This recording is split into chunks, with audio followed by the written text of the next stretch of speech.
18ஆம் படி கருப்பசாமி துணை.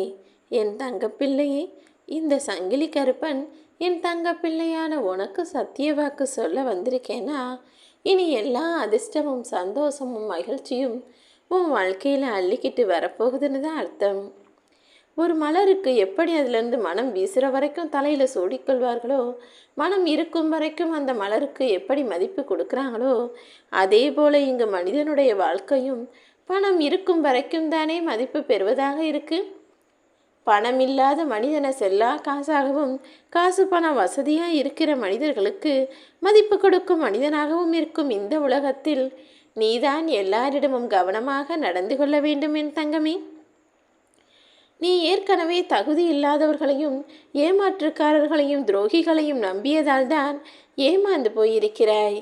அப்படிப்பட்ட நம்பிக்கை துரோகத்தை உனக்கு செய்தவர்களை என்ன செய்ய வேண்டுமோ அதை இந்த காவல் தெய்வம் கருப்பசாமி நான் பார்த்து கொள்கிறேன். நீ இனிமேலாவது வாழ்க்கையை வாழும்போது யாரை எப்படி எதற்காக எப்பொழுது நம்ப வேண்டும் என்பதில் தெளிவான ஆளாக இருந்து கொள். உன்னை ஏளனமாக பார்ப்பவர்களை நீ சந்திக்க எதற்காக யோசிக்கிறாய்? உன்னை ஏளனமாகவும் மட்டமாகவும் நினைப்பவர்களை அடிக்கடி பார்க்கும்போதுதானே அவர்கள் முன்னால் வாழ்ந்து காட்ட வேண்டும் என்ற எண்ணம் உனக்குள் அதிகமாகும். யாரோ ஒருவர் உன்னை ஏளனமாய் பேசுகிறார், கேலி செய்கிறார் என நீ கூனி குறுகி போக வேண்டாம் என் தங்கமே. அது உன்னுடைய தவறு கிடையாது. உன் வாழ்க்கை இந்த சூழலில் இருக்கிறது, உன்னை சுற்றி பல பிரச்சனைகள் இருக்கிறது என்றால் அதற்கு முழு காரணமும் நீயாக இருக்க மாட்டாய்தானே. உன் வாழ்க்கை உன் தலையெழுத்து இப்படி அமைந்திருக்கும் பட்சத்தில் அதை சரி செய்ய நீ முயற்சி செய்.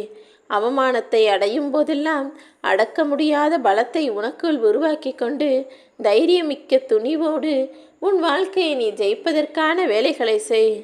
உன்னிடம் பேசுவதை நிறுத்தியவர்களும் உன்னிடம் சண்டை போடுபவர்களும் பிறரிடம் உன்னை பற்றி அதிகமாக பேசத் தொடங்கிவிட்டார்கள். அதுவே அவர்களுக்கு உன்மீது இருக்கும் பயத்தை தான் காட்டுகிறது. உன்னிடம் சண்டை போட்டுவிட்டால் என்ன? உன்னிடம் பேசுவதைக் காட்டிலும் மிக அதிகமாக உன்னை பற்றி தான் எப்போதும் அவர்கள் சிந்தித்து கொண்டும் பேசிக்கொண்டும் இருப்பதும் உனக்கு தெரியுமா? எந்த விஷயமாக இருந்தாலும் அதை பற்றி அதிகமாக ஆராய்ச்சி செய்ய வேண்டாம். ஒரு விஷயத்தை செய்வதற்கு முன்பாக ஆழமாக சிந்திப்பதும், ஒரு விஷயத்தை செய்யலாமா வேண்டாமா என அதிகமாக ஆராய்வதும் கூட உன் குடும்பத்திலும் மனதிலும் இருக்கும் நிம்மதியை சீர்குலைத்துவிடும். அதனால் எந்த விஷயமாக இருந்தாலும், யாராக இருந்தாலும், எப்பொழுதாக இருந்தாலும் ஒரு விஷயத்திற்காக யோசனை செய்யும் போது சில நிமிடங்கள் யோசனை செய். யோசனைகள் அதிகமானால் குழப்பம் மட்டும்தான் முடிவாக இருக்கும் என்பதை புரிந்து கொண்டு உடனே யோசித்து ஒரு நல்ல முடிவுக்கு வர முயற்சி செய்.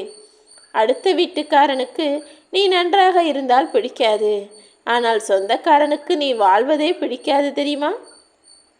எல்லா சொந்தங்களும் தன்னை விட யாரும் மேலே உயர்ந்துவிடக்கூடாது, அவனை விட நாம் உயர்நிலையில் இருக்க வேண்டும் என யோசிப்பதால் தானே அடுத்தவரை மட்டம் தட்டி தன் காலுக்கு கீழேயே வைக்க வேண்டும் என நினைக்கிறார்கள்.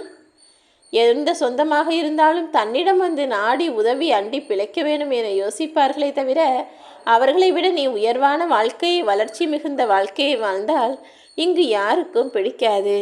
ஆக மொத்தத்தில் அடுத்த வீட்டுக்காரனோ அல்லது இரத்த சொந்தக்காரனோ யாராக இருந்தாலும் நீ வளர்ச்சியோடு வாழ்க்கையை முன்னேற்றமாய் வாழ்வதை விரும்பாதவர்களாக இங்கு இருக்கும்போது நீதானே அதற்கேற்றாற் போல எல்லாவற்றையும் பெருமையாக எடுத்து பேசாமல் அளவோடு எளிமையான வாழ்க்கையை வாழ பழகணும். அப்போதுதான் உன்னை சுற்றி கண் திருஷ்டியோ தேவையில்லாத கெட்ட எதிர்மறை எண்ணங்களோ உருவாகாது. இந்த கருப்பசாமி நானும் உன்னை பாதுகாத்து கொண்டு உனக்கும் உன் குடும்பத்திற்கும் காவல் தெய்வமாகத்தான் இருக்கிறேன். நீ கவலை கொள்ள வேண்டாம் என் தங்கமே.